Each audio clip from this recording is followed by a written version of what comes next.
Hola amigos, los recibe una lluviosa Buenos Aires y hoy estamos presentes aquí para seguir conversando sobre el artículo 19 de la Constitución Nacional, mi amiga y colega Diana Hola chicos, ¿cómo están? y yo.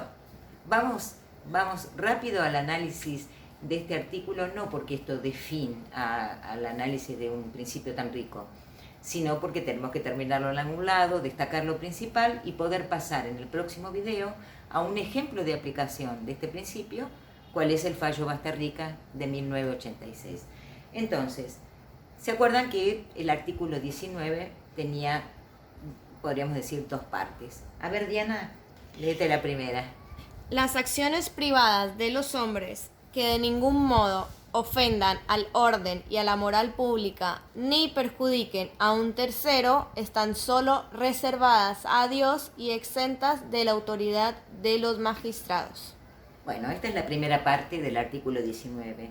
Nos va a responder a dos preguntas. Toda respuesta sobre la ley, básicamente, hay que leer esa norma. Entonces, nos va a responder la primera pregunta, que es el campo de aplicación. ¿Cuándo se aplica? ¿En qué circunstancias? ¿A qué este principio?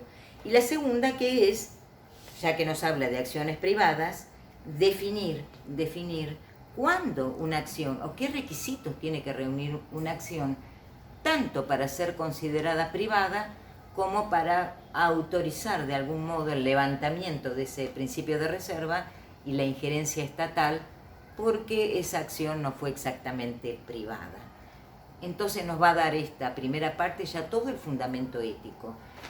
¿Cuál es la protección de la moral privada, que nosotros llamamos normalmente la libertad? Eso es la libertad, la moral privada. Y este artículo, justamente al decir que se aplica a las acciones privadas, nos va dando la pista. La acción es el género, privada es la especie. ¿Qué son acciones? Son conductas, son cosas que hacemos, cómo vivimos la vida y cómo eso se manifiesta en el mundo. Las acciones tienen una materialidad, se realizan en el mundo y además un sentido vincular, porque son expresión del ser humano hablante. Por lo tanto, aunque estemos solitos, también son acciones si se expresan en el mundo. Bueno, esas acciones son privadas no por el ámbito donde se desarrollen, no es que porque sea en mi casa, en mi dormitorio o en la cocina, y no si estoy en la plaza o en la calle, no. El sentido del concepto de privado es de tipo ético, constitucional, jurídico, diríamos de alguna manera espiritual, no material. No es un concepto de en dónde se realizó la acción, sino qué cualidades tiene esa acción.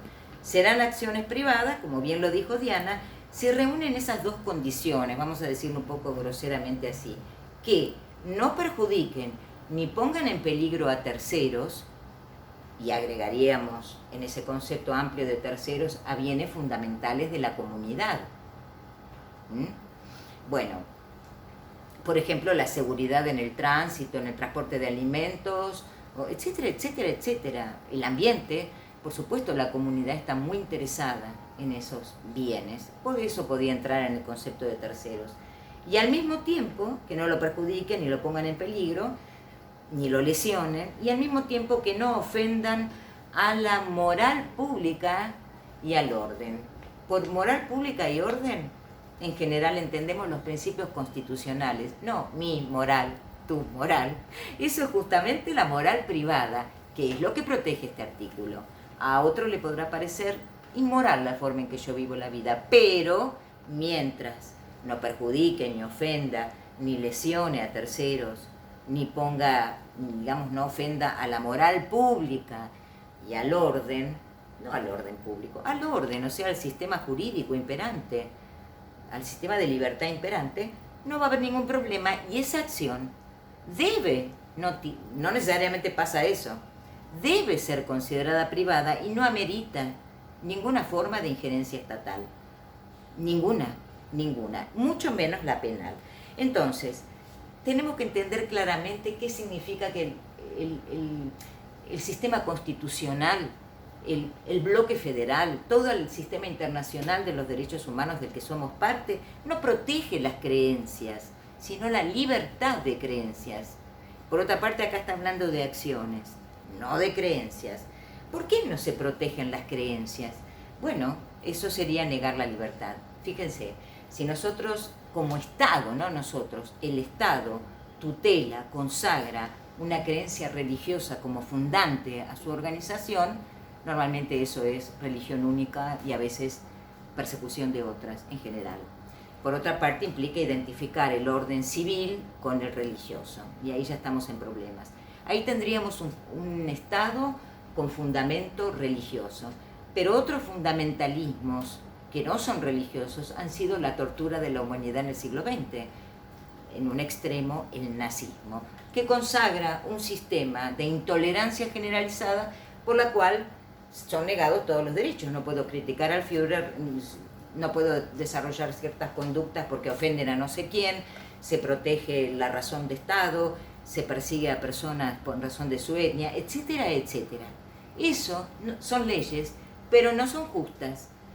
La Constitución garantiza la libertad de creencia y la conformación de la vida propia en función de ellas.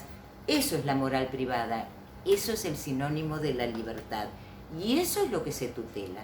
Bueno, nos vemos en la próxima.